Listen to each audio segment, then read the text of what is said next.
17 only 1 কোটি 5 লাখ টাকার budget আমার আন্ডার 17।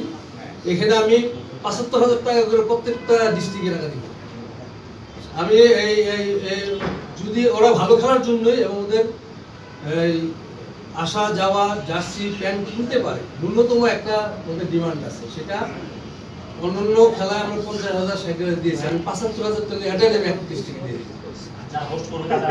আর হোস্ট যারা করবে তাদেরকে ৩০,০০০ টাকা করে দিব খালি গ্রাউন্ড রেডি করার জন্য। অ্যাকোমোডেশন তো ওদের ইস্যু হয়, যারা আসবে খেলা ডিস্ট্রিক্টে আন্ডার 15 দেবে হয়তো আন্ডার 17 দেবে।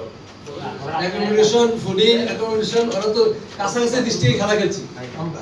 এই 8টা জন কিন্তু কাছাকাছি আছে, এরা এসে খেলে আবার যেতে পারবে, এটাতে ব্যাক করতে পারবে। আপনার একটা টিম যদি একটা ভেন্যুতে 5 দিন থাকে, 5 দিন এসে খাবার, হ্যাঁ না 5 দিন থাকার সুযোগ নেই, কারণ হচ্ছে কাছাকাছি ডিস্ট্রিক্ট তো এসে খেলে যেতে পারবে।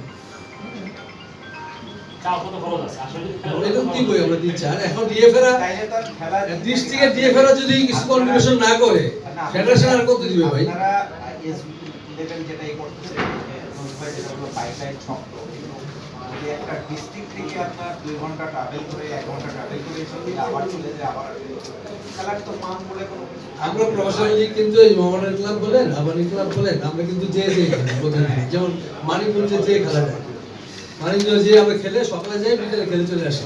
আমরা প্রফেশনাল লিগের টিম প্লেয়াররা যদি যেতে পারে খেলতে পারে, ওরা কেন পারবে না?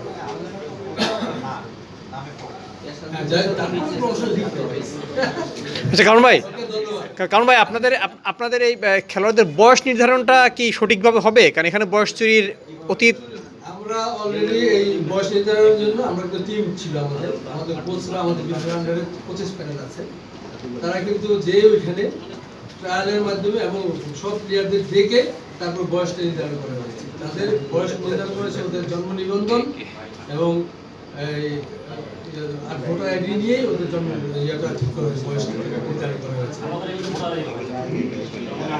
জন্ম নিবন্ধন সব জন্ম আর বাপ মার ভোটার আইডি, বাপ্পার ভোটার আইডি, বাপ্পার ভোটার কারণ হয়েছে যে আসলে কইছে ওই ওর বাপ্পার সন্তান কে।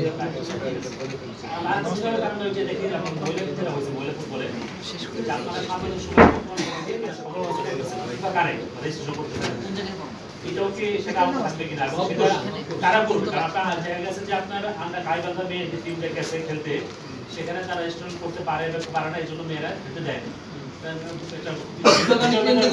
ফিফা কানেক্টিং বিউটিফুল একটা প্রসেস আছে যে আর বয়স চুরি করার কোনো সুযোগ নেই। আমরা কিন্তু আন্ডার 17 ফিফা কানেক্টিং ঢুকবে, আন্ডার 15 ঢুকেছে এবং যারা এখন লিগ খেলছে তারা কিন্তু কানেক্টিং, তারা কিন্তু আর পরবর্তী কোনো জায়গায় খেলতে পারবে না, কারণ এটা তো ফিফা কানেক্টিং ঢোকার কারণই হচ্ছে এটা যে এই 17 আর অন্য কোনো লিগ খেলতে পারবে না এই বছর।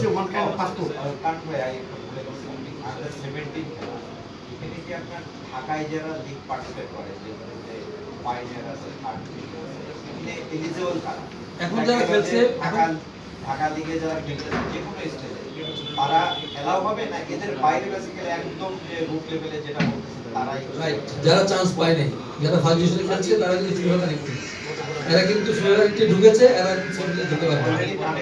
Connected player never play any league, only one league he can play, only one league because of FIFA connecting.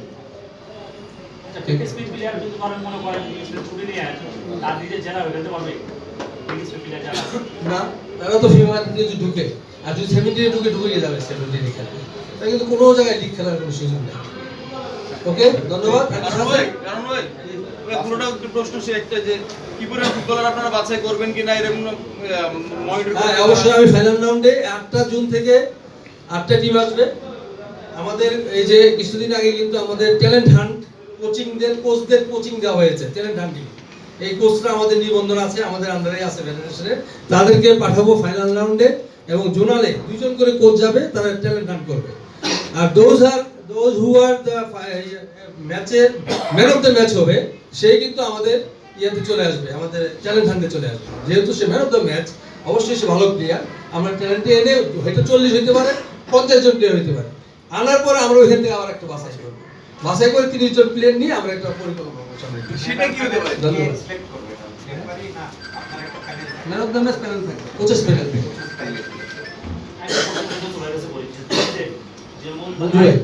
ভাই যারা বলতেছিল না না বলছো ভাই জি, আমাদের ওনার দরকার তো আমার। না সেটাই সেটা হলো যে এমন সমস্যাটা বোঝা গেল আসলে ভেলু সমস্যা আর এই যে প্রত্যেকটা জেলা স্টেডিয়াম আছে ভেলু মালিকানা বা তদারকি হচ্ছে তাদের আমরা বিভিন্ন সময় যা দেখছি যে আসলে ফুল প্রোডাকশন চায় ম্যানেজ করে ভালো কথা কিন্তু যে জেলা ক্রীড়া সংস্থা আছে এখনো আগে যাই হোক কোনো খেলাধুলা করে না গেট বন্ধ থাকে একদম ঘাস দেখা যায় 2 ফিট হয়ে যায় তাই না কিন্তু কাজের ক্রীড়া প্রশাসন তদারকি করার বিষয় আপনারা যত তার প্রসার মাধ্যমে এটা করতেছেন এই টুর্নামেন্টটা ন্যাশনাল চ্যাম্পিয়নশিপের সমস্যা হয়েছে সেই সমস্যাটা আপনাদের আসলে দাঁড়িয়েছে কিনা জানি না এখন যে সামনে টুর্নামেন্ট হবে এই ব্যাপারে আসলে নিশ্চিত করে থাকবে স্টেডিয়াম যাতে বা খেলার মাঠ যাতে অন্তত যাতে ঠিক থাকে একটা ভেলু হবে। ধন্যবাদ। আজকে সকালেও এ বিষয়ে উপদেষ্টা মহোদয়, সচিব স্যার, ক্রীড়া পরিদপ্তরের পরিচালক এবং আমরা 4 জন বসেছিলাম। আসলে আপনারা জানেন যে আমাদের বিভিন্ন শহরে আমাদের কিন্তু লোকজন নাই তদারকির জন্য, তো সেই জিনিসটাই আমরা উপস্থাপন করেছি এবং সেটা এইভাবে ডিসিশন হয়েছে যে আমাদের মাঠগুলি জেলা ক্রীড়া সংস্থা, ক্রীড়া পরিদপ্তরের যারা জেলা ভিত্তিক যে ইয়ে আছে তারা রক্ষণাবেক্ষণ এবং ডিসি থাকবে সেই কমিটির মেনলি রক্ষণাবেক্ষণ করবে ক্রীড়া পরিদপ্তরের যে জেলার যে অফিসার উনি, এবং আমাদের একটা এমইউ হবে তার সাথে মানে ক্রীড়া পরিদপ্তরের সাথে জাতীয় ক্রীড়া পরিষদের যে আমাদের পক্ষে তারা এই মাঠগুলি রক্ষণাবেক্ষণ করবেন। তা আশা করি এই এমইউ হয়ে যাওয়ার পরে মাঠের যে সমস্যাগুলি আছে, যে অনেক সময় আছে যেমন ঘাস গরু ছাগল চলে, অনেক সময় আছে, আমার মনে হয় যে এইটা তখন আমরা হবে না, এবং যদিও হয় হবে না আশা করি, যদি হয় তখন আমরা অ্যাটলিস্ট ধরতে পারবো যে তোমাকে দায়িত্ব দেওয়া হয়েছে তুমি কি করতেছো। তো সেইটা আমরা শীঘ্রই আমরা সেই এমইউটা করতে চাচ্ছি। এটা করার পরে আমার ধারণা যে ওই সমস্যাটা হবে না। একটা প্রশ্ন ছিল এনএসসি এরা পরিদপ্তর হচ্ছে আপনার ক্রীড়া মন্ত্রণালয় একটা প্রতিষ্ঠান আছে ক্রীড়া পরিদপ্তর এখানে এই ঘটনাটা হচ্ছে কেন?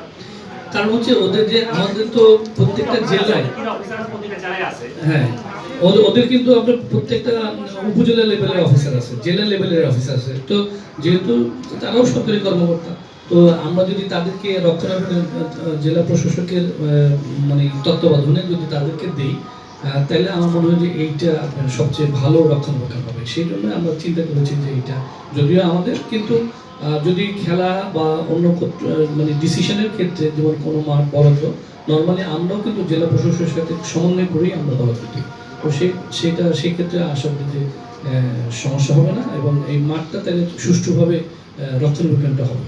আমি একটু যোগ করতে চাই যে রক্ষণাবেক্ষণে ডিস্ট্রিক্ট মাঠগুলোতে অধিকন্তু সময় দেখা যায় যে প্রচুর ঘাস থাকে, ওই ঘাস কাটা কিন্তু একটা এক্সপেন্স আছে, সেই কাটবে ডিএসএল আসলে যে 5-6 লাখ টাকার বাড়ি আপনারা এই উদ্যোগ সেক্ষেত্রে ওখানে রক্ষণাবেক্ষণের জন্য একটা সার্টেন অ্যামাউন্ট আপনারা অ্যালোকেট করতে পারবেন কিনা, তবেই আসলে যে রক্ষণাবেক্ষণ হয়তো সম্ভব হবে না ওইটা তো না ওইটা ওই শর্তের মধ্যে এমইউর মধ্যে কিন্তু থাকবে যে এখানে তো এক্সপেন্স অবশ্যই থাকবে। মাঠ পরিচর্যা করতে গেলে আপনাকে ওই খরচটা কে বিয়ার করবে, যদি তারা বিয়ার করে সেই ক্ষেত্রে তাহলে ওই রক্ষণাবেক্ষণের জন্য আলাদা বরাদ্দ তাদেরকে দেওয়া হবে, ঠিক আছে, এটা দিতেই হবে, এটা তো কিছু করার নাই।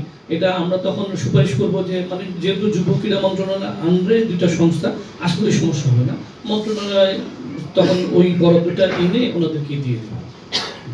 ওটা কি নাম প্রশ্ন ছিল সরি যেটা ভাই প্রশ্ন শুনতে পারিনি, সেটা হচ্ছে এমন কি না অনেকে মেলার কারণে দেখি আমরা শিরোনাম হচ্ছে করতে হচ্ছে আমাদের মেলার কারণে খেলা বন্ধ থেকে মাসের পর মাস মাঠের অবস্থা খুব বাজে, এখন কিন্তু মেলা হচ্ছে না, এখন কিন্তু মেলা এটা বিষয়ে আপনারা বন্ধের উদ্যোগ নিচ্ছেন কি কিন্তু এখন কিন্তু আমরা দিচ্ছি না কোনো মেলার জন্য আমরা মাঠ বরাদ্দ জেলা দিচ্ছি না। স্টেডিয়ামে এগুলো ওয়াজ মাহফিল তারপরে জেলা স্টেডিয়াম বিভিন্নভাবে বরাদ্দ নিয়ে মাসব্যাপী এরকমের আয়োজন চলে এবং স্টেডিয়ামগুলো খুঁড়ে স্টেডিয়ামে বিভিন্ন স্থাপনা বসিয়ে স্টেডিয়াম নষ্ট করে ফেলে। জি জি আমরা কিন্তু এখন দিচ্ছি না, আমরা খেলার বাইরে কাউকে দিচ্ছি না। আসসালামু আলাইকুম, আমি একটু অবগতির জন্য বলি, আমি কিছুদিন আগে স্যারের কাছে গিয়েছিলাম, সচিব মহোদয়ের কাছে গিয়েছিলাম আমার আন্ডার 15 চূড়ান্ত পর্বের মাঠের জন্য। স্যার আমাকে স্পষ্ট বলেছে খেলা তো হবে, বাস এর বাইরে আপনি আর কিছু করতে পারবেন না। তো এগুলি ওয়াজ মাহফিল বলেন, তারপরে আপনার মেলা বলেন, এগুলি কিছুই আমরা করতে পারবো না। সেই অনুকূলে উনি আমাকে ওনার নিজস্ব ক্ষমতা বলে আমাকে জেলা সমন্বয় করে নোয়াখালীতে খেলা চালানোর জন্য উনি চূড়ান্ত পর্বের জন্য আমাকে মাঠ দিয়েছেন। ওনাকে আজকে আপনাদের মাধ্যমে আমি ওনাকে অসংখ্য ধন্যবাদ জানাচ্ছি। এবং উনি স্ট্রেট ওনার নির্দেশনা আছে যে কোনো প্রকার মেলা বা কোনো এটাকে উদ্দেশ্য করে ডিস্ট্রিক্ট লেভেলে যেটা করা হয় যে দোকান হাট বসে, এগুলো কোনো কিছু বসবে না। সেটা আমার জেলা দিয়ে আশা করি আমি শুরু করছি, এবং ওনার যে অঙ্গীকার আমাকে দিয়েছেন সেটা আমি যথাযথ পালন করবো ইনশাল্লাহ। ধন্যবাদ। সবাইকে ধন্যবাদ। আমি গেস্টদেরকে অনুরোধ করবো আপনারা যদি একটু এই পাশে এসে বসতেন।